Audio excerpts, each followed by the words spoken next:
A chuva caía como lâminas afiadas sobre as ruas íngremes de Lisboa, transformando o asfalto em um espelho traiçoeiro de luzes neon. João Correia pisou no freio com força, mas o carro do CEO Alexandre Santos surgiu do nada, derrapando em uma curva traiçoeira da Avenida da Liberdade, colidindo contra o para-choque dele com um estrondo que ecoou como um grito abafado.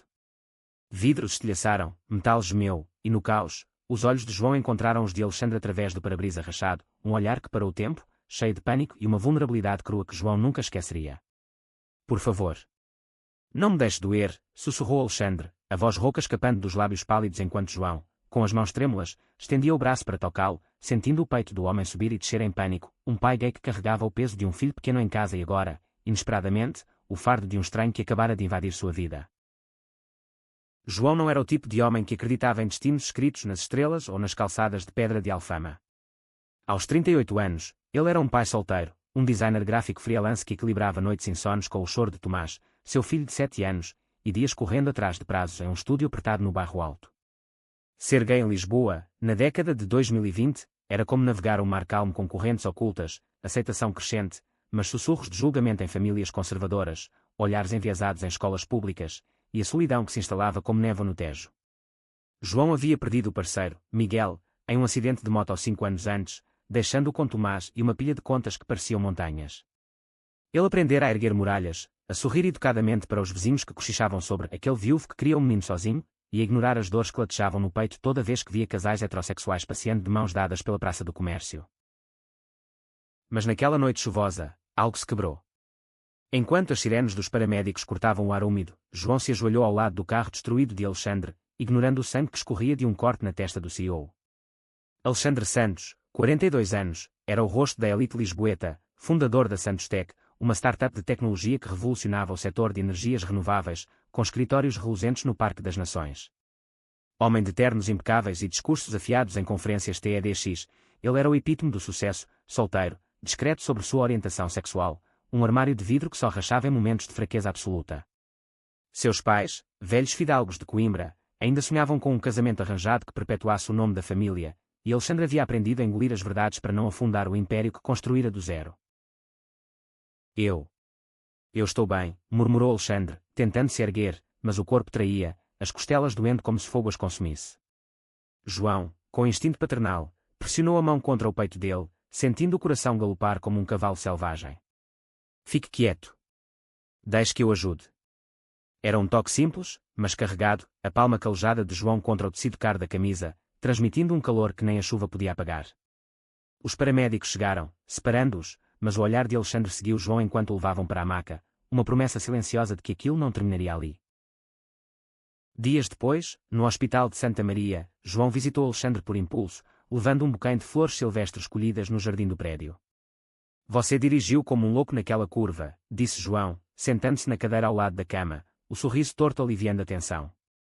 Alexandre riu, uma risada fraca que iluminou o quarto estéril. Culpa da chuva. E da pressa para um jantar que eu nem queria. Conversaram por horas, sobre Lisboa, sobre o Tejo que mudava de cor com as estações, sobre a solidão de ser pai em uma cidade que celebrava o fado mas ignorava as melodias internas. Alexandre confessou, em voz baixa, o peso de ser o CEO perfeito, sem espaço para ser ele mesmo. João, por sua vez, falou de Tomás, de como um menino desenhava super-heróis com 2 pais nos quadrinhos, desafiando o mundo com lápis de cor. A atração veio como uma maré alta, sutil mas inexorável. Semanas se passaram, e Alexandre, recuperado, convidou João para um café no Chiado, sob o sol de outono que dourava as fachadas azulejadas. Quero te agradecer direito, disse, os olhos castanhos fixos nos de João, como se procurassem âncoras em um mar de incertezas. Eles caminharam pelas ruas estreitas, parando em uma pastelaria onde o cheiro de nata doce misturava-se ao ar salgado do rio. João ria das anedotas de Alexandre sobre reuniões corporativas desastrosas, e Alexandre se encantava com a forma como João descrevia Tomás pintando o céu de roxo, porque as estrelas precisam de cor. Pela primeira vez em anos, Alexandre sentiu o peito leve, sem o aperto da fachada. Mas o idílio era frágil. Em casa, João lidava com as próprias sombras. A mãe, Dona Rosa, uma viúva devota que frequentava a sede de Lisboa toda a missa, sussurrava preces por um bom rapaz, para Tomás, ignorando as fotos antigas de Miguel na estante. Filho, você precisa de estabilidade. Não de fantasias. As palavras cortavam, reabrindo feridas que João pensara cicatrizadas. E Alexandre? Seu mundo era um labirinto de conselhos de diretores que o viam como o solteiro ambicioso, alheios à noite em que ele chorara sozinho após um beijo roubado em uma festa underground no cais do Sodré. O primeiro conflito surgiu em uma reunião inesperada. João, buscando trabalho freelance, enviou seu portfólio para a Santos Tech. Para sua surpresa, Alexandre o chamou pessoalmente: venha amanhã. Quero te ver no estúdio. Era uma chance, mas também um risco, misturar o pessoal com o profissional em uma cidade onde boatos voavam como gaivotas. No escritório envidraçado, com vista para o Vasco da Gama, Alexandre apresentou João à equipe como um talento local que vai revolucionar nossa campanha de branding. Os olhares curiosos, os sussurros: quem é esse? Amigo do chefe. Fizeram João curar, mas o orgulho em os olhos de Alexandre valia tudo. Enquanto isso, Tomás, com sua inocência afiada, começou a perguntar: papá, o senhor Alexandre é como o papá Miguel. Ele pode vir brincar. João hesitava, o coração dividido entre proteger o filho e ceder ao anseio que crescia como era nas paredes de Alfama. Uma noite, após um jantar improvisado em um tasco no bairro Alto, bacalhau à brás e vinho verde fluindo, Alexandre e João se beijaram pela primeira vez, sob as luzes tremuluzentes de um poste antigo. Foi um beijo urgente, cheio de fome reprimida, mas interrompido por um telefonema, um investidor da Santos Tech exigindo descrição: nada de escândalos, Alexandre. Você sabe como as coisas são aqui. A tensão escalou quando um tabloide lisboeta publicou uma foto borrada deles dois saindo do restaurante, legendada com insinuações veladas: o CEO da Santos Tech e seu misterioso companheiro, amor ou estratégia de marketing.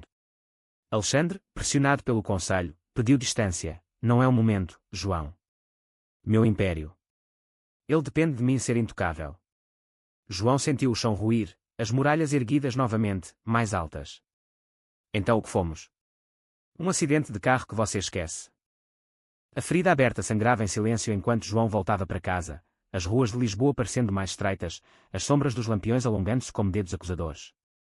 Tomás, já na cama, murmurava sonâmbulo sobre o tio Alexandre que voa como super-herói, e João o abraçou forte, inalando o cheiro de shampoo de morango que era o único bálsamo contra o caos. Naquela noite, ele não dormiu, em vez disso, rabiscou esboços furiosos em seu sketchbook, silhuetas de homens entrelaçados contra o horizonte do Tejo, mas com espinhos brotando das sombras, simbolizando as dores que o amor gay carregava em uma sociedade que aplaudia o orgulho em junho mas virava o rosto em conversas de família. Alexandre, do outro lado da cidade, no seu apartamento minimalista no Lisboa Factory, andava de um lado para o outro como um leão enjaulado.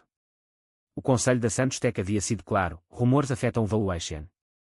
Foco no lançamento do app de energia sustentável, não em distrações pessoais. Ele se odiava por ceder, por sussurrar: por favor, não me deixe doer, não só no acidente, mas agora, ao afastar o homem que fizera seu coração bater sem medo. Lembrava-se da infância em Coimbra, dos verões na quinta da família, onde o pai, um advogado rígido, o repreendia por sensibilidades excessivas, code para não chorar, não questionar, não ser quem era. Alexandre havia construído a empresa como escudo, mas João era a rachadura que deixava a luz entrar. Semanas se arrastaram como névoa densa. João mergulhou no trabalho freelance, aceitando projetos para agências menores no Rossio, mas o brilho em seus designs havia empalidecido. Em uma tarde chuvosa, ele levou Tomás ao oceanário, no Parque das Nações, ironia cruel, tão perto do escritório de Alexandre. O menino pressionou o nariz contra o vidro do tanque dos tubarões, olhos arregalados: olha, papá, eles nadam livres, mas presos no vidro. João engoliu em seco, pensando em si mesmo. Foi então que o destino, caprichoso como o fado, interveio. Alexandre surgiu na bilheteria, comprando ingressos para uma visita guiada corporativa. Seus olhares colidiram novamente, e o mundo parou. João. Tomás, disse Alexandre, a voz falhando, ajoelhando-se para ficar na altura do menino. Você é o artista dos desenhos, né? Posso ver um? Tomás, radiante, puxou um caderno da mochila, mostrando rabiscos de um CEO voando com capa de super-herói. Alexandre riu, genuíno, e por um instante, o vidro entre eles se dissolveu. Eu sinto falta disso, murmurou ele para João, enquanto Tomás corria para ver os pinguins. Sinto falta de nós. Mas o medo. Ele me paralisa. João, com o coração em frangalhos, respondeu: o medo não dirige carros, Alexandre. Ele só causa acidentes. Eles marcaram um encontro secreto em Sintra, longe dos olhos de Lisboa, o palácio da pena erguendo-se como um conto de fadas contra o céu nublado. Caminharam pelos jardins úmidos, mãos roçando acidentalmente, conversas tecendo fios de vulnerabilidade. Alexandre confessou sua primeira paixão, um namorado de faculdade em Coimbra que terminara por pressão familiar, deixando-o com cicatrizes que a carreira não curara. João falou de Miguel, de como a perda o ensinara a amar ferozmente, mas com cautela, especialmente por Tomás. Ser gay e pai é como equilibrarem uma corda bamba sobre o abismo da rejeição. Um passo em falso, e o mundo te empurra. O romance reacendeu, tímido mas intenso. Mensagens trocadas à meia-noite, passeios disfarçados como reuniões de trabalho em cafés escondidos no Príncipe Real, onde a comunidade LGBTQ+ florescia como buganvílias em paredes antigas. Alexandre levou João a uma galeria underground no Cais do Sodré, onde artistas que expunham obras que gritavam verdades silenciadas, telas de casais entrelaçados contra chamas de preconceito. Isso é nós, disse Alexandre, traçando os dedos sobre uma pintura de dois homens de mãos dadas sob uma tempestade. João, tocado, beijou ali, no meio da multidão anônima, sentindo pela primeira vez que o amor podia ser uma rebelião. Mas as correntes ocultas puxavam. Dona Rosa, a mãe de João, descobriu as mensagens no celular esquecido. Meu Deus, filho. Um homem rico, casado com o trabalho. E se ele te abandonar como o outro? Pensa no Tomás. As palavras ecoavam os medos de João, plantando sementes de dúvida. Enquanto isso, na Santos Tech, um colega invejoso, Pedro, o vice-diretor, farejava fraquezas. Ouvi boatos sobre você e o freelancer. Cuidado, chefe, acionistas não gostam de complicações. Alexandre, pressionado, começou a cancelar planos, alegando crises no app. O clímax da tensão veio em uma festa de gala no Hotel Ritz, onde a elite lisboeta brindava ao sucesso da Santos Tech. João, convidado como designer da campanha, vestiu seu melhor blazer, coração acelerado ao ver Alexandre no centro do salão, impecável em smoking. Dançaram uma valsa discreta, corpos próximos o suficiente para sentir o calor, mas olhos evitando toques mais profundos. Foi quando Pedro, bêbado de vinho do Douro, aproximou-se. Então, Correia, você é o amigo especial do nosso CEO. Cuidado, ele coleciona troféus, não famílias. As palavras, venenosas, atingiram João como uma lâmina, reabrindo a ferida do abandono passado. Fugindo para o terraço, com vista para o castelo de São Jorge iluminado, João confrontou Alexandre. É isso. Eu sou só um troféu para exibir e esconder. Lágrimas escorriam, misturando-se à brisa noturna. Alexandre, dilacerado, confessou. Eu te amo, João. Mas o mundo. Ele me ensinou a temer. O beijo que se seguiu foi desesperado, uma âncora em meio à tormenta, mas interrompido por flashes de câmaras, paparazzi, atraídos pelos boatos, capturando o momento. O escândalo explodiu como fogos de artifício no São João, mas sem alegria, manchetes nos jornais de Lisboa gritavam CEO da Santos Tech em escândalo gay, amor ou chantagem corporativa, fotos granuladas do terraço viralizando nas redes sociais. Alexandre acordou com o telefone tocando incessantemente, o conselho exigindo explicações, investidores ameaçando Palau, sua mãe ligando de Coimbra com voz trêmula. Filho, o que é isso? Nosso nome. Arruinado. Ele se sentia afogando no Tejo, as águas escuras de segredos familiares subindo ao pescoço. Mas o pior era o silêncio de João, nenhuma mensagem, nenhum chamado, só o eco de por favor, não me deixe doer, agora invertido, como se Alexandre fosse o ferido. João, em seu apartamento no Bairro Alto, desligara o celular, enrolando-se em um cobertor com Tomás dormindo ao lado. O menino, sentindo a angústia do pai, desenhara um coração partido com super-heróis colando as metades. Papá, o tio Alexandre vai voltar. Ele prometeu-me levar ao zoológico. João beijou a testa do filho, lágrimas caindo. Às vezes, amorzinho, as promessas são como bolhas, bonitas, mas estouram. Ele se sentia traído não só por Alexandre, mas pela cidade que os vira florescer e agora os devorava. Dona Rosa apareceu à porta, não com julgamentos, mas com uma travessa de pastéis de nata. Eu errei, filho. O amor não tem rótulos. Mas luta por ele, antes que o medo vença. Enquanto isso, em uma assembleia de emergência na Santos Tech, Alexandre enfrentou o furacão. Pedro, o traidor, sorria falsamente. Precisamos de estabilidade, chefe. Talvez um comunicado negando. Envolvimento romântico. Mas algo se rompeu em Alexandre, a imagem de João, vulnerável no hospital, o toque da mão no peito, o riso de Tomás. Não, disse ele, voz firme como o aço das torres do 25 de Abril. Eu sou gay. E João é o homem que me faz querer ser melhor. A empresa sobreviveu a crises, sobreviverá a verdades. O salão silenciou, alguns aplausos tímidos, outros olhares gélidos. Pedro foi demitido no local, e Alexandre saiu dali com o peito leve, mas o coração pesado pela reconciliação pendente. Ele dirigiu até Alfama sob a chuva fina de novembro, as ruas labirínticas guiando-o como um fado melancólico. Bateu à porta de João às 2 da manhã, encharcado, sem guarda-chuva. Eu errei. Deixei o medo dirigir, como naquela noite. Mas você. Você é o meu farol. João, olhos vermelhos de noites sem sono, hesitou na soleira. E Tomás? E o mundo que nos odeia? Alexandre ajoelhou-se, pegando a mão de João. Nós enfrentamos juntos. Por favor, me deixe provar. A reconciliação veio devagar, como o nascer do sol sobre o Tejo. Eles conversaram até o amanhecer, no chão da sala, com Tomás acordando e se aninhando entre eles, formando um trio improvável mas perfeito. Alexandre cancelou reuniões para dias de piquenique no Monsanto, onde ensinava Tomás a voar pipas feitas de protótipos da empresa, energia limpa para céus livres, brincava. João, aos poucos, baixou as muralhas, desenhando logos para a Santostec que incorporavam arco-íris sutis, símbolos de inclusão que a mídia, surpreendentemente, aplaudiu. Mas o conflito não terminara.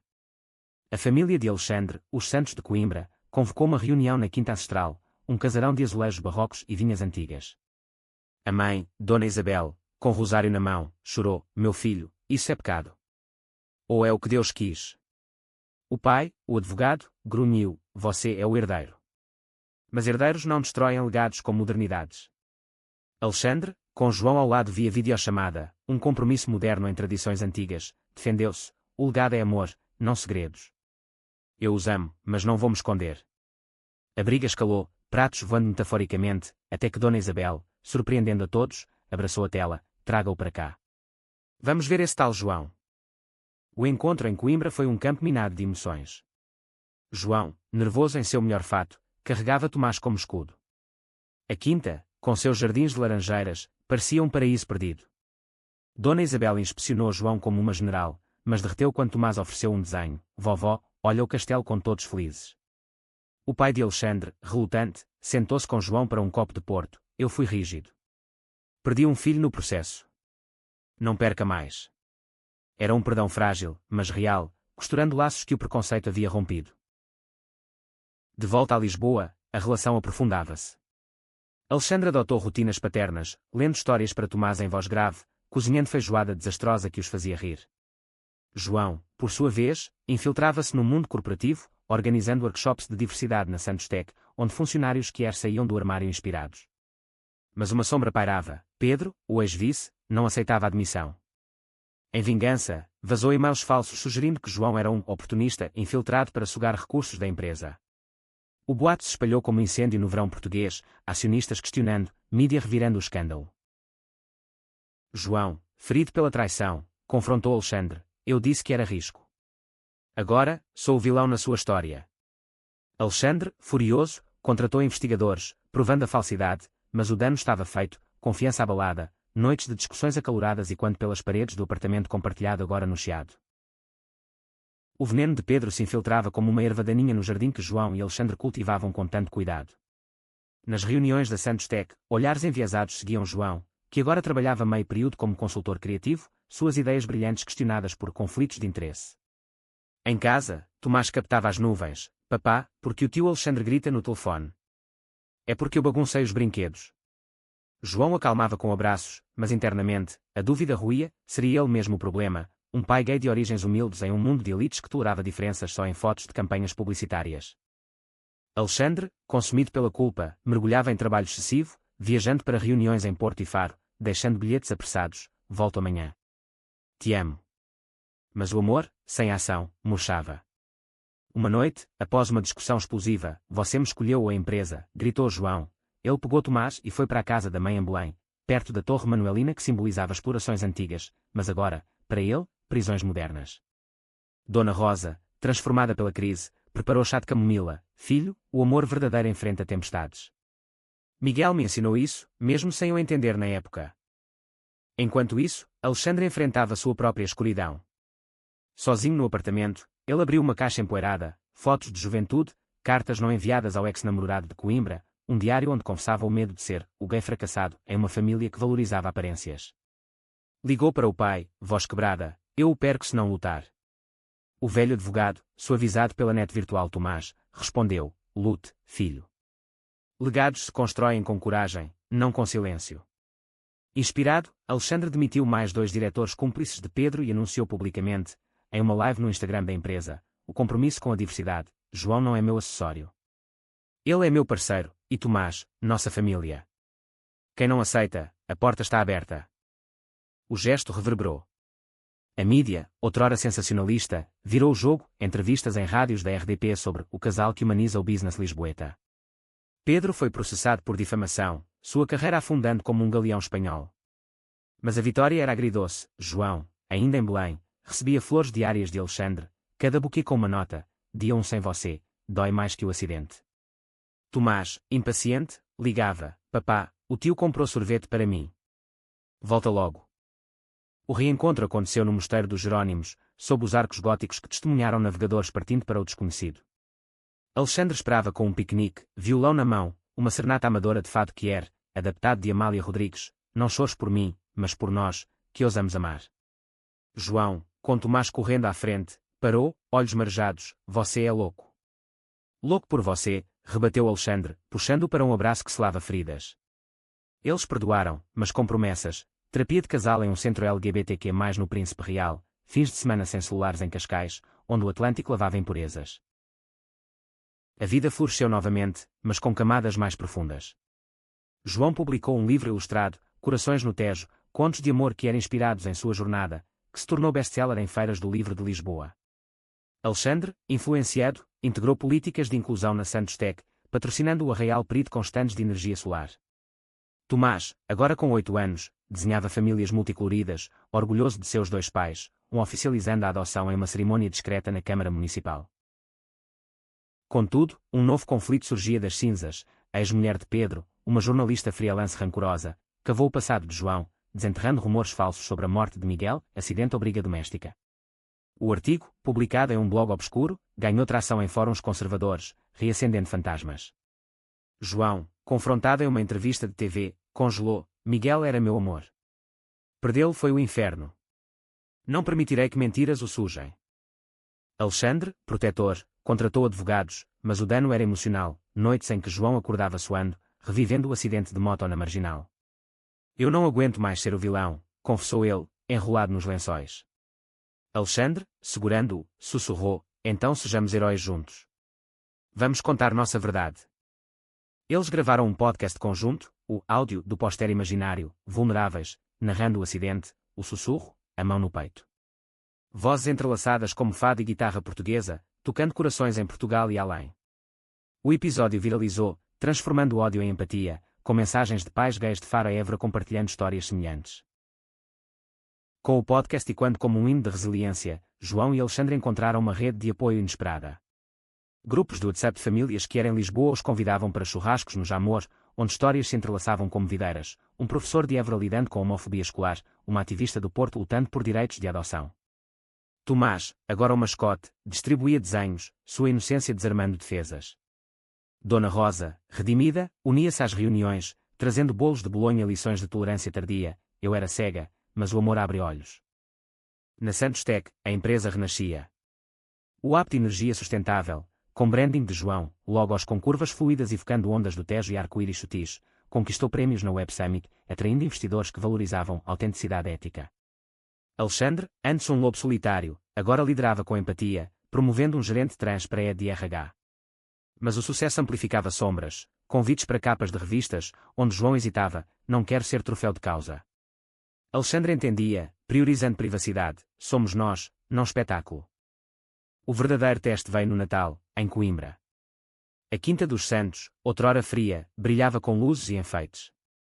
Dona Isabel preparara um banquete, leitão à bairrada, rabanadas doces, mas a tensão pairava como névoa no Mondego. O pai de Alexandre, Dom Francisco, sentara-se rígido à mesa, olhos fixos em Tomás, que tagarelava sobre Papai Noel gay. Isso é, progressista demais, murmurou ele, garfo parado. João, sentindo o peso, interveio gentilmente: Dom Francisco, família não é tradição engessada. É escolha. Como você escolheu amar Dona Isabel apesar das guerras antigas? A conversa fluiu devagar, vinhos do Dão soltando línguas. Dom Francisco confessou sua própria juventude reprimida, um amor não correspondido por um camarada na juventude, enterrado sob deveres. Eu invejo sua coragem, rapaz. Lágrimas caíram, um abraço desajeitado selando gerações. Dona Isabel, rindo, puxou todos para uma dança ao som de fado natalino, Tomás no centro, girando como um duende. De volta a Lisboa, o ano novo trouxe uma surpresa agridoce. João descobriu uma gravidez não, espera, em um plot twist emocional. Um teste de saúde revelou uma condição crónica no coração de Alexandre, herança familiar, agravada pelo stress. É sério, mas gerenciável, disse o cardiologista no Hospital de Santa Maria, e quando o mesmo onde se conheceram. João, aterrorizado, reviveu o pânico do acidente, não ouso perder outro amor. Alexandre, estoico, brincou, meu coração já bate por você. Agora, só precisa de remédios. O diagnóstico forjou os mais fortes. João assumiu papéis de cuidador, cozinhando refeições leves com azeite de Trás-os-Montes, caminhadas diárias pelo Tejo para exercícios terapêuticos que viravam confissões. Alexandre, forçado a desacelerar, escreveu um memoir parcial, Corações Expostos, fragmentos sobre vulnerabilidade que era no business, que João ilustrou. Tomás, sensível, fazia cartões. Tio, seu coração é forte como o meu escudo de super-herói. Mas o clímax irrompeu quando Pedro, livre sob fiança, orquestrou uma ameaça final. Um hacker infiltrado na Santostec vazou dados sensíveis do app, culpando João por acesso privilegiado. A empresa enfrentou crise, ações caindo, mídia acusando, conflito familiar. Alexandre, no hospital para check-up, recebeu a notícia, eles nos quebram de novo. João, ao lado da cama, apertou sua mão, não. Nós quebramos o ciclo. Em uma coletiva de imprensa no Terreiro do Paço, sob o arco triunfal, eles enfrentaram a tempestade. Alexandre, pálido mas firme, anunciou, o vazamento é sabotagem. João é inocente, ele é minha força. João, voz trêmula, acrescentou, nosso amor não é fraqueza, é a raiz da inovação. Ser gay em Portugal é lutar por visibilidade, e nós vencemos assim. A multidão aplaudiu, câmaras capturando o beijo espontâneo, não de escândalo, mas de triunfo. O amanhecer após a tempestade era dourado, como o sol de primavera banhando as 7 colinas de Lisboa. O hacker foi identificado, um cúmplice de Pedro, rastreado pela cibersegurança da Santostec, e a justiça portuguesa, lenta mas implacável, os condenou. A empresa não só se recuperou como cresceu, com parcerias globais elogiando a resiliência que era da liderança. Alexandre, com medicação ajustada, voltou ao leme, mas com horários flexíveis, segundas para terapia, quartas para Tomás no futebol do Estrela da Amadora. João floresceu artisticamente. Seu livro, Corações no Tejo, ganhou o Prémio Literário da Câmara de Lisboa, lançado em uma noite no Convento do Carmo, com Alexandre recitando trechos em voz grave, Tomás distribuindo exemplares autografados.